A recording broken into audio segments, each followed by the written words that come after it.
pay to the IRS what we owe, and to state and local governments. And then we can say, but then what do we owe to God? Well, there's a story about a mother who gave her son two dimes. She said, now, Johnny, you go to church, and when the basket comes by, you put 1 dime in the basket. And after Mass, on the way home, you could stop and get ice cream. So that will be the 2nd dime. So the little boy is skipping down the sidewalk. He trips, and the 2 dimes start to roll down the sidewalk. He catches one, but the other one goes into the rain grate at the corner. So he goes over to the corner, he looks down, and he sees that dime very far down. And he's kind of stops and pauses what to do. And then he looks up and he says, God, that was your dime.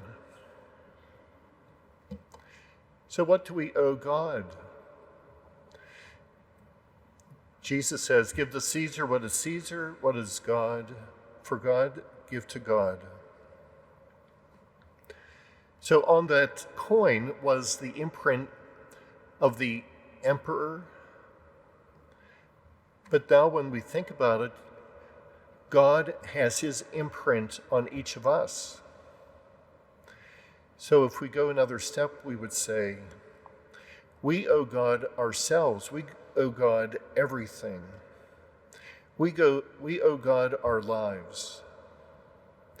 At every Mass, there's part of the Mass called the offertory, and it's the idea that we want to offer ourselves to God.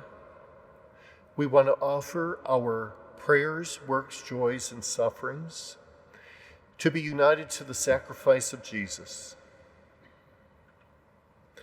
And yes, on Sundays, the basket comes by. But even more than that monetary donation, we want to offer our hearts, our minds, our talents, our gifts to God. So we have that little saying, time, treasure, talent. What time do I give God? What time in the day do I offer to God, whether it's prayer or works of charity? What talents do I share with others, and in doing so, offer to God a living sacrifice of praise? So often, people walk into a beautiful church and they see how splendorous it is, and they think, well, they don't need my donation, they don't need my time or talent.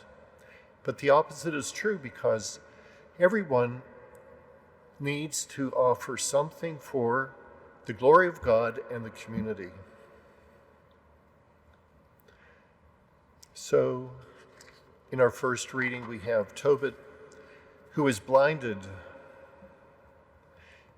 His good wife does some work for someone who needs repair work on a fabric. And she is repaid with the bonus of a goat. And so Tobit's wife comes home with her pay and then the goat. And Tobit doesn't believe that this goat is a bonus for her work. And he says, you have to give it back. So Tobit was going above and beyond. He wanted to be totally truthful and honest.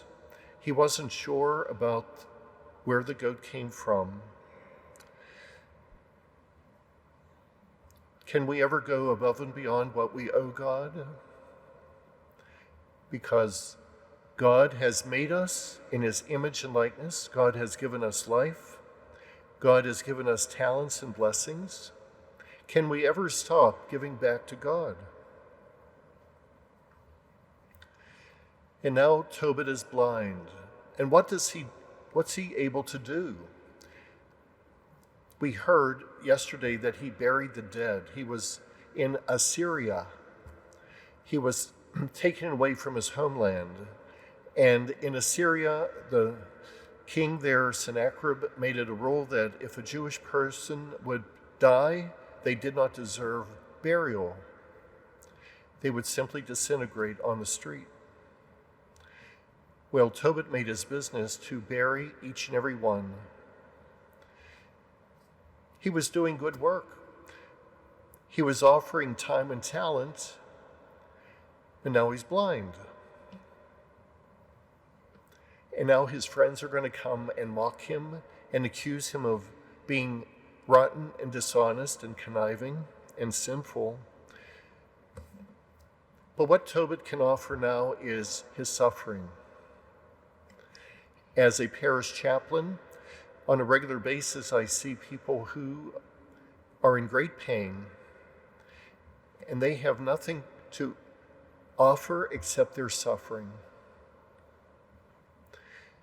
So whatever it is that we can offer God, time, talent, treasure, our prayers, works, and joys, and sufferings, we do that to the greater honor and glory of God.